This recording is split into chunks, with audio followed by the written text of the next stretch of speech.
Have you ever wanted to see a quick process for creating thumbnails? I'm going to share with you my personal technique for making mine that has made my life much easier.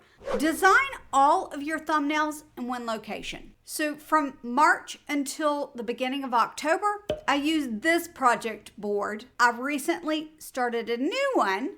I thought that this was the perfect time to share with you a couple of my techniques that make things go a little faster. The first thing I do is create a very large thumbnail for it, and I choose to use a different color for each season that I'm in. For this season, I'm going to use the red because it's going to stand out to me. Last time I used a green. Basically, what I tend to do is start off with a basic thumbnail design like this. So I've got different borders. I've got a gradient back there. Sometimes I will start off with this one. And these two back here are ones that I can make changes to if I want to.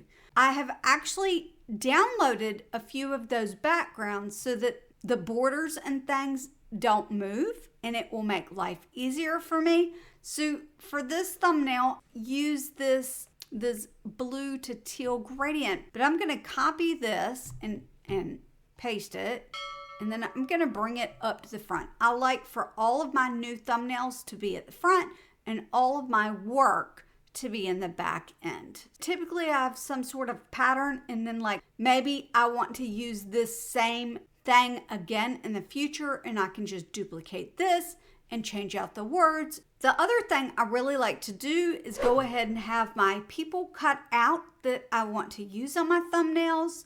I might add to it over time, but I brought these from the last ones because I really liked the way that they looked on the thumbnail. And I'm going to go ahead and get my words first. So the other thing I do is I create a word template like. So we're going to take this one, I'm going to duplicate it, and I'm going to bring it next to my base thumbnail, and I'm going to go ahead and change my words. I want this to be this color, so you know what? I'm going to do that for this one, so that way each time I don't have to copy it over. And we're going to go and create a call to action. That's what I want my thumbnail to say, Canva call to action. And I'm going to send this all the way to the back so that I can get rid of this shape. I know that today's Canva tutorial is going much faster than normal. Let me know in the comments if you need additional instructions, because I do have slower paced lessons on the specific skills I share in today's video. Now I'm going to left click and select them all and download the selection. With a transparent background, this is how I'm going to create my thumbnail text. So now I'm going to bring this down. And we're going to take this and create the text effect. Edit image, we're going to use a shadow text effect, glow, and then I know exactly what size I need to use, 15, 100 in black. And here we go. I'm going to make it larger because what I want to do is go ahead and cover up these holes and group this together. So I'm going to use my Draw Beta app, go to marker, get a black, and then I'm going to cover up these holes. Right click, send backwards, and now what I can do is select both of those and group them together. Now I'm going to bring this over here. And I think that I like the way that that looks. If you are finding value in today's Canva tutorial, let me know by hitting the like button. It lets me know that you want more lessons like this one.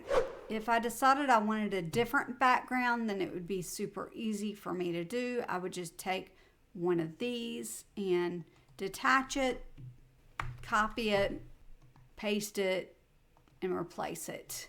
And I'm going to choose a person. What if I choose this one that's whispering, since it's talking about call to action? We'll give this kind of look. I can even make this a little bit bigger. And while we've got this, I'm going to get rid of this little hole in her armpit area. Click done.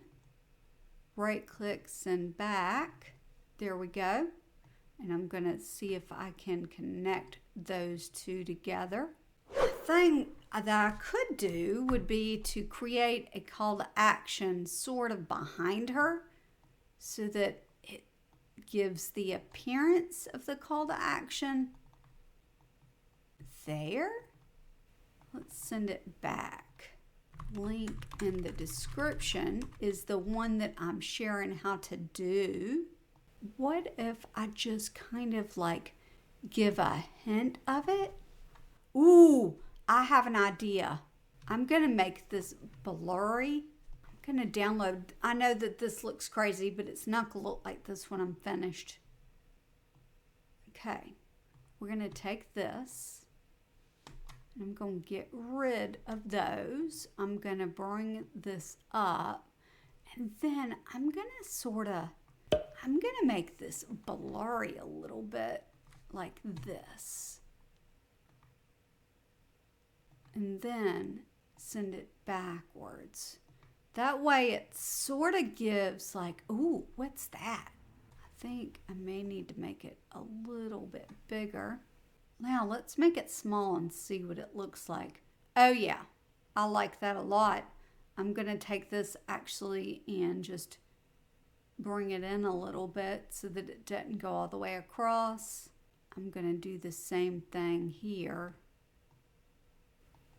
Now the question is, do I make this like red? Maybe with a duotone. See, this is what I'm constantly doing. I'm just playing around with it just constantly. Yep. And then I'm going to download it. Now, if I had worked on this by itself without all of the prep work that I'd done, it would have taken me a lot longer. It took me 14 minutes to do from start to finish.